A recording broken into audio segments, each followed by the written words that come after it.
Selamat malam pemirsa, Anda menyaksikan Prime Talk Tajam Mendalam bersama saya Zilvia Iskandar. Riset dan inovasi menjadi kunci mewujudkan sumber daya manusia unggul untuk Indonesia maju.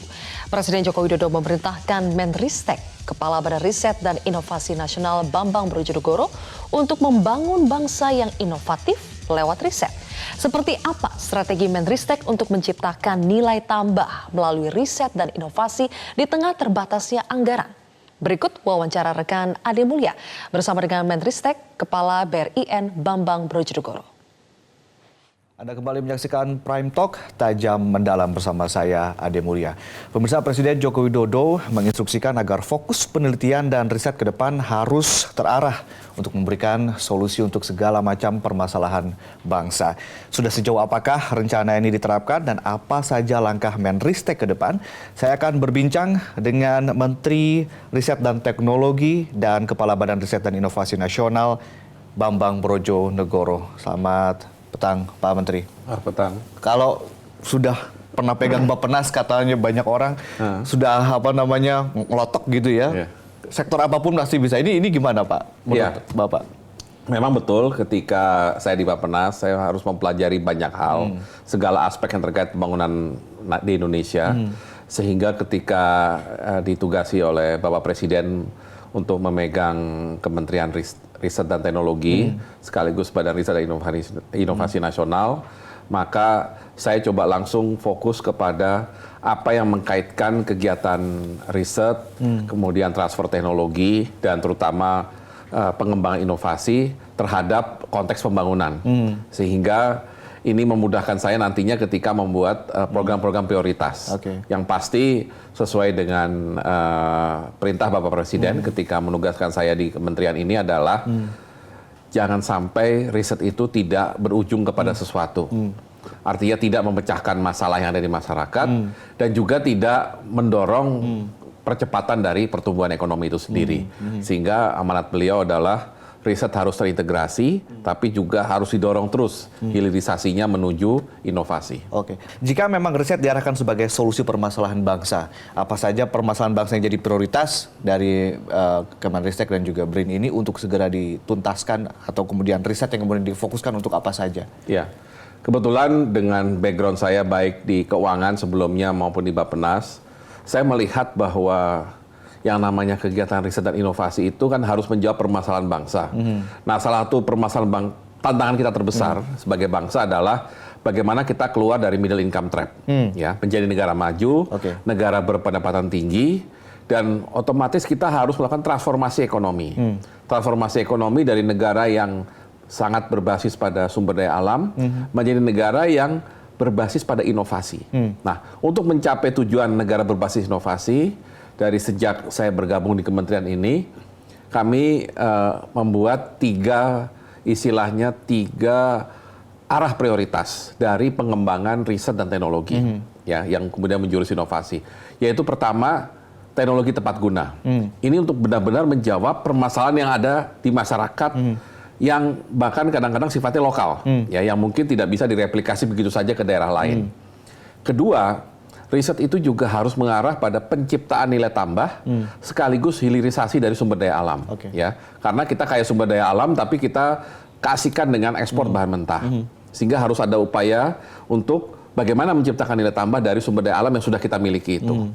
Nah, yang ketiga, karena kita menghadapi tekanan pada transaksi berjalan, ya, maupun neraca perdagangan, maka yang ketiga ini arah dari kegiatan riset dan pengembangan teknologi adalah pada substitusi import dan peningkatan dari lokal konten, atau yang kita kenal sebagai TKDN.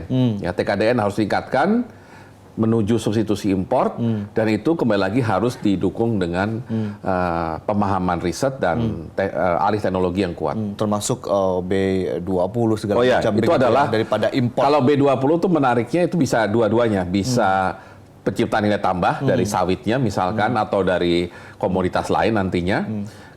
Pada saat yang sama dia juga bisa menjadi substitusi import. Oke, Pak, soal SDM ini juga akan menjadi fokus pemerintah. Kalau riset soal SDM ini diprioritaskan untuk apa saja, Pak? Ya, tentunya kalau bicara SDM, mau tidak mau untuk bisa menunjang riset dan tadi menuju yang perekonomian berbasis inovasi atau innovation driven economy, mau tidak mau kita harus mendukung pembangunan SDM khususnya di bidang yang STEM, ya, Science, Teknologi, Engineering, Matematik, dan menyiapkan SDM kita tersebut tidak hanya untuk memahami STEM tersebut, tetapi membiasakan mereka untuk menghadapi era ekonomi digital dan revolusi industri keempat, sehingga riset yang kami akan dorong, terutama di perguruan tinggi, adalah riset yang nantinya bisa melibatkan mahasiswa untuk bisa lebih memahami apa yang menjadi tantangan mereka masa depan. Oke, ini kan kalau kita lihat masalah stunting, masalah obat yang juga industrinya tidak berkembang karena katanya risetnya juga mahal dan juga missing link antara riset kurikulum dan juga dunia kerja. Sementara di Amerika Serikat kita lihat kurikulumnya benar-benar berdasarkan riset. Ini ke arah sana jugakah kemudian nanti peta jalan untuk dari Kemenristek dan apa saja yang strateginya dilakukan? Ya, betul sekali. Memang problem terbesar kita saat ini adalah dari kegiatan penelitian dan pengembangan yang sudah jalan di perguruan tinggi maupun di lembaga-lembaga penelitian. Kebanyakan sudah sangat aktif di riset dasarnya, kemudian juga sudah sangat maju di riset terapannya, bahkan kesadaran untuk mendaftarkan temuannya dalam bentuk hak paten misalkan itu juga meningkat sangat tinggi. Demikian juga kemampuan untuk menciptakan prototipe. Ya. Nah, tetapi tantangan terbesar adalah setelah itu, setelah katakan di proses penelitian itu mereka mencapai tingkat kesiapan teknologi ke-6, ya level ke-6, yaitu level prototipe tadi. Nah, untuk kemudian maju sampai ke-9, yaitu menuju industrialisasi, komersialisasi atau benar-benar menciptakan inovasi, disitulah yang terjadi missing link atau terjadi gap yang luar biasa besar antara dunia penelitian akademik dengan dunia swasta atau dunia industri. Nah, sehingga program kami sekarang adalah memastikan yang namanya triple helix, yaitu kerjasama antara pemerintah, dunia usaha, dan sisi penelitian ini berjalan dengan lancar dan bisa terimplementasi di lapangan. Jadi jangan sampai hanya berhenti di konsep triple helix, tapi kemudian kita tidak tahu bagaimana mengimplementasikannya. Nah, tentunya untuk mengimplementasikan ada beberapa cara. Di beberapa universitas yang cukup besar, mereka sudah punya namanya Science Technopark. Itu adalah wujud nyata dari triple helix di lapangan. Kemudian kedua, yang tidak kalah penting, kami sudah mulai dari Desember kemarin, mulai membuat acara namanya Business Innovation Gathering. Sebenarnya ide acaranya simple, mempertemukan langsung antara dunia usaha, dunia industri, dengan dunia akademik penelitian. Rupanya dari diskusi yang kami ikuti, memang banyak yang belum sama, ya istilahnya frekuensinya belum sama.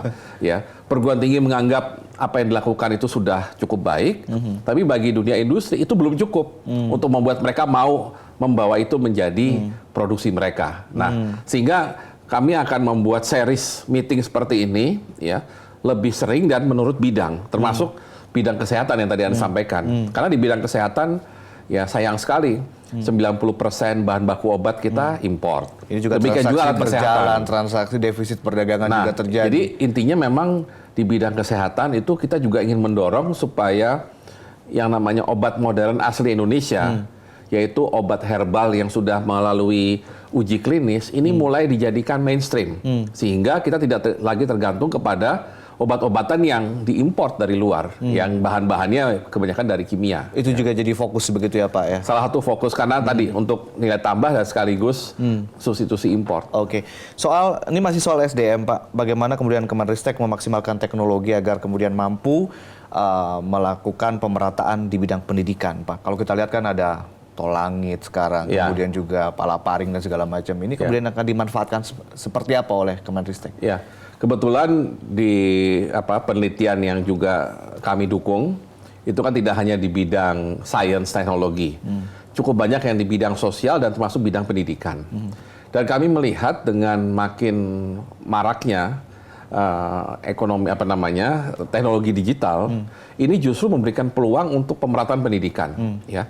Dengan berbagai macam temuan dan juga misalkan tidak hanya tol langit atau palaparing, tapi kita juga memanfaatkan misalkan satelit nantinya, ya sehingga nantinya semua siswa di Indonesia yang selama ini mengalami disparitas pendidikan, artinya di daerah-daerah yang remote mereka kesusahan untuk mendapatkan level pendidikan yang sama dengan daerah yang lebih maju. Mudah-mudahan dengan terobosan teknologi digital, dengan bantuan satelit, dan juga dengan aplikasi yang juga makin mudah diakses, kami yakin nantinya gap itu atau disparitas itu mulai mengecil.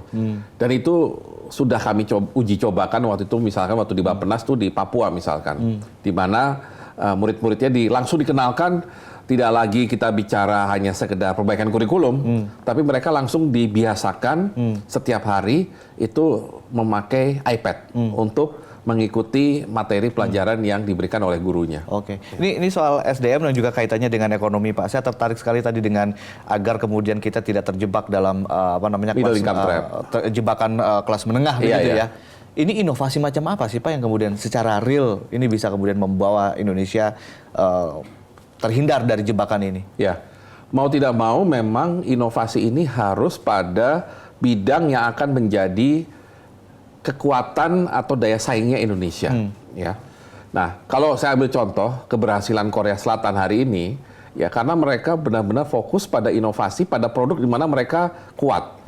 Contohnya yang paling kita tahu adalah contoh HP, handphone ya, di mana mereka kuat di handphone karena mereka tahu itu adalah bidang di mana mereka punya keahlian dan bidang yang memang diminati oleh customer, ya. Nah, bayangan saya kita juga harus mengarah seperti itu. Memang tidak harus sama dengan di handphone, elektronik atau di otomotif, tapi bisa juga misalkan kita punya sumber daya alam yang luar biasa.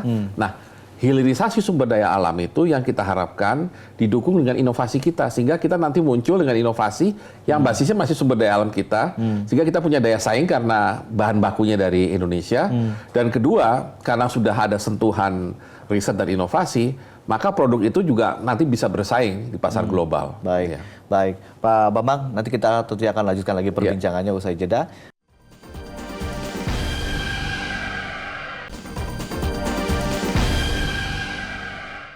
Anda kembali bersama kami, pemirsa. Secara nasional tentunya isu ibu kota negara merupakan suatu yang baru, tetapi kemudian ada lagi yang baru, yaitu BRIN, yang kemudian digabungkan begitu dengan Kemenristek. Ada dua hal ini kita akan bahas, Pak Menteri. Soal BRIN ini tadi Anda menyatakan bahwa dalam 1 tahun ini akan fokus soal birokrasi, mengintegrasikan beberapa institusi begitu ya.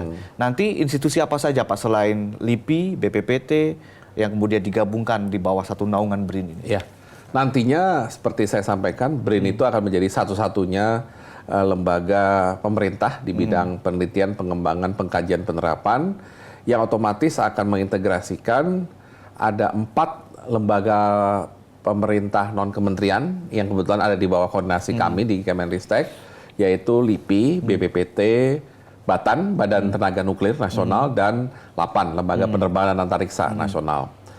Mereka berempat ditambah Litbang atau unit penelitian pengembangan yang ada di berbagai kementerian lembaga yang jumlahnya cukup banyak. Itulah nanti mereka secara bersama-sama akan terintegrasi di bawah BRIN. Jadi kementerian nggak ada litbang lagi nanti? Atau seperti apa? Harusnya begitu. Kalau menurut Undang-Undang Sisnas Iptek dan arahan Presiden terutama. Karena Presiden menginginkan jangan sampai, ini istilah yang sering dikatakan Presiden, anggaran riset itu diecer-ecer. Maksudnya diecer-ecer adalah karena banyaknya lembaga litbang, baik yang di LPNK tadi maupun ada di kementerian lembaga, ada juga di perguruan tinggi, sehingga dengan anggaran riset yang totalnya mungkin kalau di total menurut versi 2019 30 triliun, itu menjadi tidak terasa dampaknya. Karena dibagi habis untuk semua kegiatan di begitu banyak institusi atau unit tadi. Sehingga akhirnya satu, jumlah dananya per unit menjadi kecil-kecil, sehingga tidak bisa memenuhi kebutuhan risetnya itu sendiri secara optimal. Yang kedua, terjadi duplikasi. Karena ketika ada isu yang lagi hangat, misalkan ketahanan pangan, semua orang berlomba untuk membuat varietas padi unggul. Ya, memang ini tujuan yang sangat mulia. Tapi kalau tidak terintegrasi dan terkoordinasi dengan baik, akhirnya masing-masing mencoba dengan versinya masing-masing. Ya. Sehingga untuk APBN yang untuk sumber dana yang sama yaitu APBN, akhirnya dibagi ke beberapa unit, hasilnya varietas padi unggul yang kemudian tidak benar-benar menjadi varietas padi unggul nasional karena dikerjakannya secara tidak terintegrasi dan tidak terkoordinasi. Ini lebih orientasinya ke efisiensi atau output nanti Pak dengan integrasi ini? Dengan integrasi ini otomatis satu secara inputnya efisiensi harus ya. Jadi kita menghindari tadi yang seolah-olah diecer-ecer dan yang duplikasi tadi ya, lebih terintegrasi. Yang kedua tentunya yang paling penting ya produknya apa? Ya, sehingga kita punya yang namanya prioritas riset nasional itu bentuknya produk ya, misalnya produknya katakan drone misalkan, drone untuk keperluan militer misalkan. Nah itu contoh produk yang harus dihasilkan. Nah untuk menghasilkan drone yang untuk militer tadi, yang mengerjakan bukan hanya 1-2 lembaga, tapi siapapun yang punya kompetensi terkait drone dan tidak harus bentuknya semua, tapi mungkin ada instrumennya, ada materialnya yang mereka unggul, ya mereka semua bergabung. Jadi nanti semua akan ada di bawah naungan Jadi BRIN. intinya nanti kalau kita punya prioritas, kita bisa memastikan prioritas ini akan bisa tercapai kapan, siapa saja yang akan mengerjakan. Nah, nanti BRIN lah yang akan memonitor apakah masing-masing produk itu sudah on track, ya baik persentase kemajuan risetnya maupun partisipasi dari lembaga-lembaganya. Termasuk riset-riset yang selama ini dikerjakan di perguruan tinggi yang kemudian seperti dilelang begitu dari kementerian. Ya, kami tetap melakukan itu karena di perguruan tinggi ini ada unsur tidak hanya penelitian atau inovasinya, tapi juga pengabdian masyarakat ada juga. Tapi yang paling penting kita ingin menggroom atau membina peneliti-peneliti muda, ya karena dosen-dosen baru itu kalau mereka langsung disuruh cari dana penelitian, mereka akan kesulitan. Sehingga mereka harus diberi akses dulu untuk mulai istilahnya terbiasa ikut dalam penelitian. Sehingga ada hibah yang memang tujuannya untuk dosen pemula misalkan. Kebudayaan penelitian di Indonesia nampaknya memang masih jauh dari apa yang kita harapkan begitu ya Pak. Seberapa besar sih Pak kontribusi dari penelitian terhadap pertumbuhan ekonomi di Indonesia? Sebagai gambaran saja. Iya. Kalau saya mungkin kalau ditanya kuantitasnya agak sulit ya, tapi sepertinya gampangnya begini. Kita sekarang hari ini tumbuh sekitar 5%. Ya. Boleh dikatakan 5% itu lebih banyak ditopang oleh kekayaan sumber daya alam kita. Apakah ada yang di pertanian maupun ada yang di pertambangan. Ya.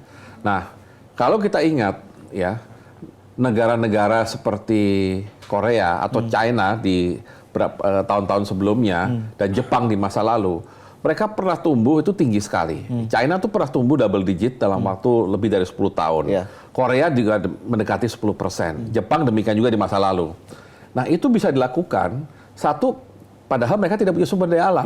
Berarti kesimpulannya, kalau saya ambil perbandingan sederhana ini, inovasi, yang membuat negara-negara ini tumbuh cepat, itu adalah karena tidak ada sumber daya alam, berarti satu sumber daya manusia sudah pasti, tapi sumber daya manusia yang bisa menelurkan inovasi. Dan inovasinya ini berkesinambungan. Maksudnya bukan hanya sekali ketemu sesuatu terus istirahat atau tidak ada produktivitas lagi, tapi sekali ada inovasi berikutnya mereka mulai berpikir apalagi inovasi berikutnya, apalagi. Kenapa? Karena harus bersaing. Berat banget Pak PR Bapak untuk membuat bangsa ini sebagai bangsa inovatif.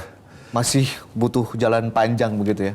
Betul sekali, karena untuk merubah Indonesia dari tadi resource base, natural resource base economy menjadi innovation driven economy, kalau melihat apalagi contoh Korea dan segala macam, memang dibutuhkan tidak hanya waktu, tapi juga komitmen untuk melakukan transformasi itu sendiri, merubah mindset, itu yang paling penting. Merubah mindset, apakah kemudian ini anggaran yang digelontorkan cukup dengan tadi Anda bilang 30 triliunan berkaca di 2019? Ya tentunya kita akan mengupayakan tambahan anggaran, tapi kami tidak mau hanya bergantung pada anggaran. Kenapa? Karena Indonesia ini agak anomali dibandingkan bahkan tetangga kita, apalagi dibandingkan Korea, Jepang, dan China. Anomalinya adalah dari total namanya pendanaan penelitian total ya. Jadi isinya tuh ada anggaran pemerintah, ada kontribusi dari non pemerintah yaitu swasta. Ternyata di Indonesia adalah satu dari sedikit negara yang dana penelitian ini dominasi pemerintah. Jadi lucunya pemerintah yang ingin melakukan penelitian. Kalau kita lihat di Thailand, Malaysia, apalagi Korea dan Jepang, jelas yang mendominasi dana penelitian adalah swastanya. Kenapa? Mereka punya motif yang jelas.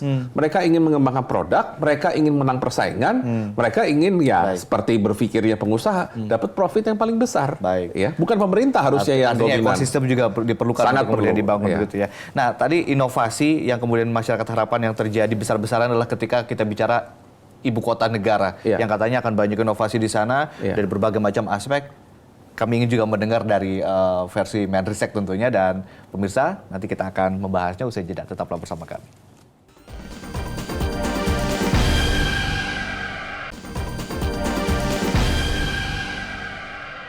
Dibangunnya ibu kota negara yang baru di Kalimantan Timur ternyata tidak hanya memberikan harapan akan pertumbuhan ekonomi yang merata, tetapi juga masyarakat menanti apa saja inovasi-inovasi yang kemudian agak sulit diterapkan di tempat yang lama atau tempat-tempat lain, tapi kemudian di sinilah kemudian ditunggu-tunggu. Begitu Pak Menristek ya? Ya. Demikian ya. Apa saja yang kemudian dari Kemenristek yang akan dilakukan inovasi-inovasi di kita tahu bahwa membangun ibu kota kan elemennya banyak sekali. Ya. Apa saja ini Pak fokusnya?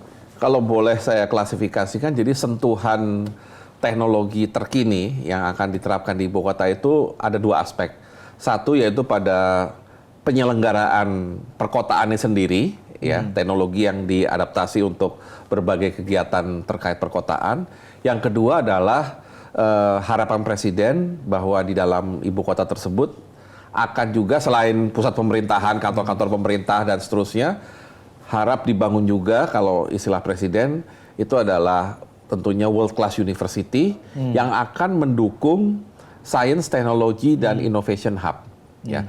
Apa kira-kira isi dari Science Technology Innovation Hub ini? Intinya adalah nantinya kita harapkan semua kegiatan R&D, terutama R&D yang berasal dari private sector maupun dari perusahaan-perusahaan besar dunia, multinasional dunia, itu nanti berlokasi di wilayah ibu kota baru tersebut. Semacam Silicon Valley gitu ya? Semacam Silicon Valley, atau kalau di India tuh Bangalore, kalau di Jepang tuh Tsukuba misalnya. Ya, jadi kita harapkan ada suatu konsentrasi dari tidak hanya saintis atau peneliti, tapi juga dari dunia usaha yang terkait dengan digital maupun teknologi informasi. Itu yang keduanya. Yang pertama yang tadi penerapan teknologi di ibu kota baru, ya. Karena ini kota ini dibangun dari nol, tentunya kita tidak bisa membuat kota ini hanya sekedar mengikuti kota yang sudah ada di Indonesia. Tapi mungkin jauh lebih maju. Harus lebih maju, bahkan karena kita juga membangunnya dari nol, dan Indonesia ini dalam tahapan lah, ya. Kalau tidak ada aral melintang, kita bisa menjadi suatu saat negara maju tahun 2045 misalkan.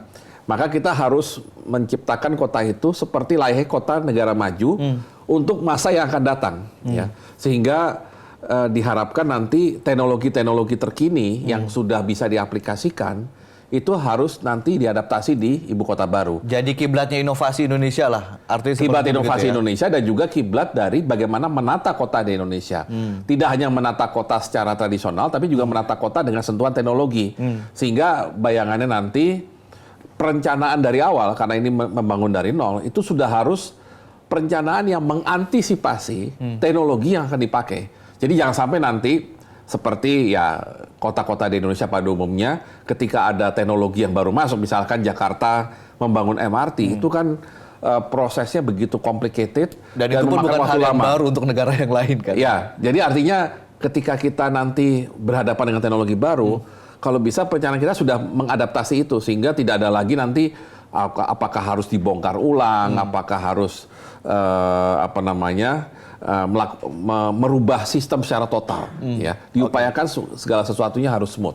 Oke, banyak yang kemudian. Pemirsa, untuk mengulasnya lebih jauh sudah bersama saya di sini ada dua orang narasumber. Yang pertama adalah Rektor IPB Profesor Arief Satria. Prof. Arief, selamat malam. Malam. Dan berikutnya Vice President Business and Operation Ruang Guru, Richie Goenawan. Mas Richie, selamat malam. Malam. Nanti kita akan bahas lebih jauh soal riset dan inovasi di Indonesia. Tapi kami harus jeda terlebih dahulu, pemirsa. Prime Talk akan kembali sesaat lagi.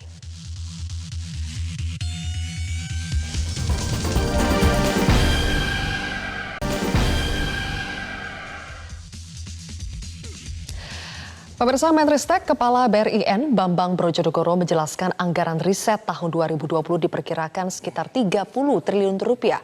Anggaran tersebut akan dibagi ke sejumlah lembaga riset kementerian dan non-kementerian yang ada di bawah koordinasi Badan Riset dan Inovasi Nasional. Anggaran riset di Indonesia cenderung naik setiap tahunnya, namun jika dibandingkan dengan negara-negara Asia lainnya, belanja riset Indonesia tergolong kecil, yakni 0,3% dari produk domestik bruto atau GDP. Malaysia mematok anggaran riset 1,3% dari GDP, Jepang 3,5% dari GDP, dan Korea Selatan 4,3% dari GDP. Dari sumber pendanaannya, anggaran riset juga didominasi oleh pemerintah pusat dibandingkan universitas dan swasta.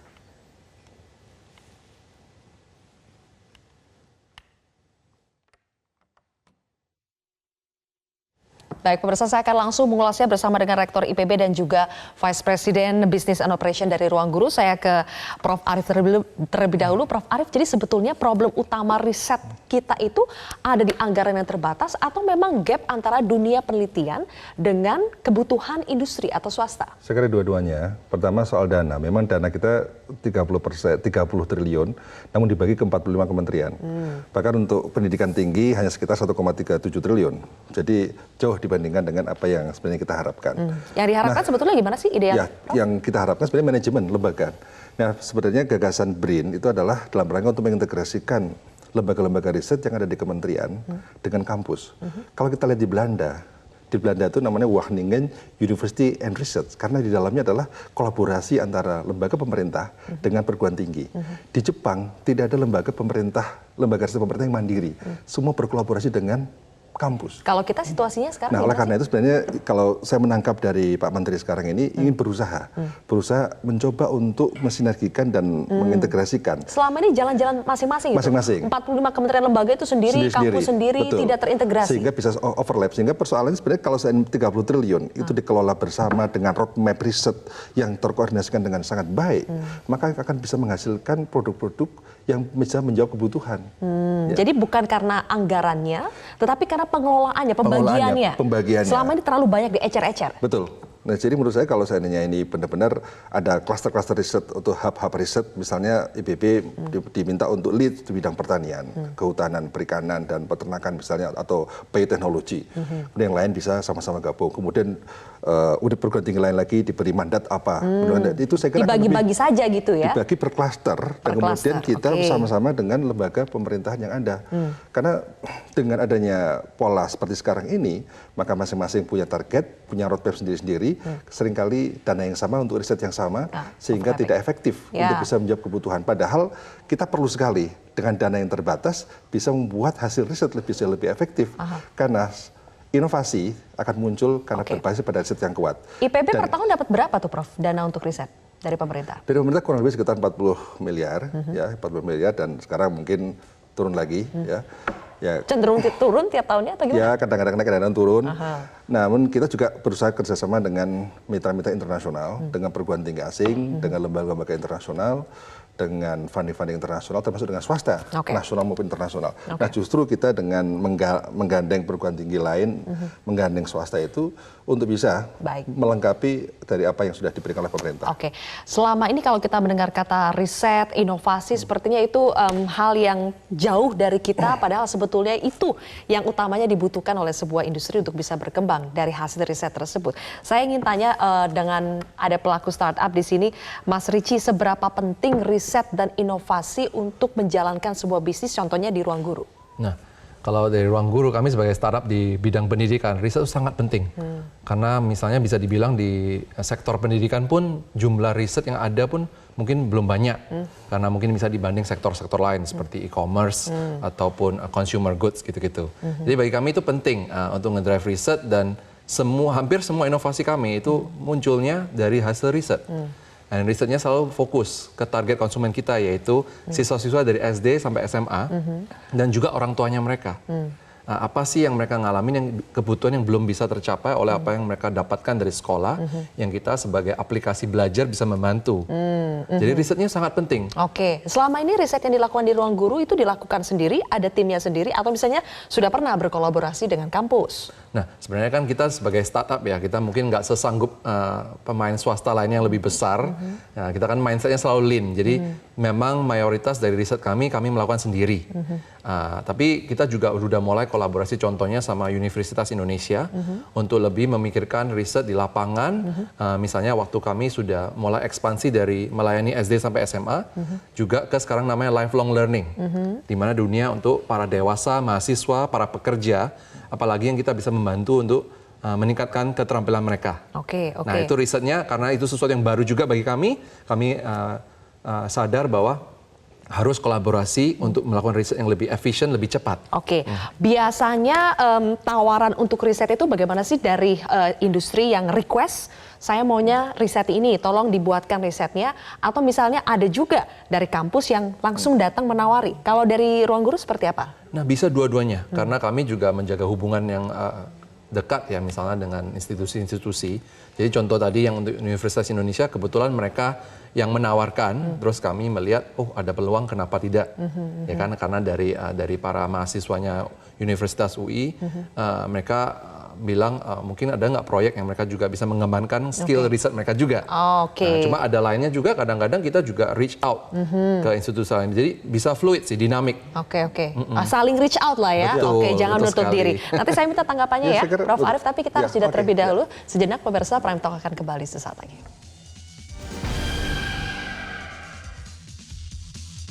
Kami lanjutkan kembali pembahasan soal riset dan inovasi. Pemirsa, Prof. Arief, apa yang dilakukan IPB untuk menjembatani gap yang selama ini terjadi antara dunia riset dengan kebutuhan industri? Kita membangun Science Technopark sebagai jembatan antara industri dengan kampus. Diharapkan perusahaan-perusahaan bisa ngantor di IPB, kemudian kita membuat riset bersama, sehingga hasil riset itu bisa langsung diaplikasikan. Problem sekarang ini adalah apabila ide berasal dari kampus, kadang-kadang setelah hasil ada, kemudian teknologi readiness levelnya, TRL itu kan skala sampai 9 ya. 7 sudah lumayan, tapi kadang-kadang hanya 4 atau 5, artinya jauh untuk sampai pada market. Yang ideal 9, kalau 9 berarti sudah siap benar-benar masuk pasar. Nah kadang-kadang apa yang kita lakukan masih baru 4 atau 5. Nah kalau kita punya interaksi yang lebih intensif dengan industri, maka kita bisa melakukan riset dengan inovasi yang TRL-nya sampai 8 misalnya atau 7, itu bisa langsung masuk, tinggal dipoles sedikit masuk market, dan itu akan bisa menguntungkan. Yang menyebabkan TRL itu rendah, TRL itu tinggi, apa faktornya? Ya itu kesiapan masuk pasar. Kesiapan masuk pasar, dan biasanya soal satu desain. Soal kita kan kemudian persepsi antara peneliti dan persepsi dari industri terhadap satu produk kan berbeda. Industri punya sense karena dia berhubungan dengan market secara langsung. Kita banyak pada ide. Nah sehingga kadang-kadang kita juga mulai dari apa yang kita pahami tentang produk tersebut, kita pahami pasar. Tapi setelah dikomunikasikan dengan industri, ada yang langsung jadi, ada juga yang butuh proses. Jadi maksudnya apa yang dilakukan misalnya oleh PB ini belum tentu bisa langsung diaplikasikan di industri. Nah, oleh karena itu, komunikasinya berarti gimana itu? Oleh karena itu dengan adanya Science Technopark, itu sebagai gate-nya bagi industri untuk masuk ke kampus. Jadi kita ada tempat untuk riset bersama yang saya sebut sebagai kolaboratif research center. Jadi kita bisa memberikan fasilitas riset bersama antara IPB dengan swasta itu. Itu lebih ke sarana atau gimana supaya terjalin kerjasama itu? Apakah IPB yang reach out atau bagaimana?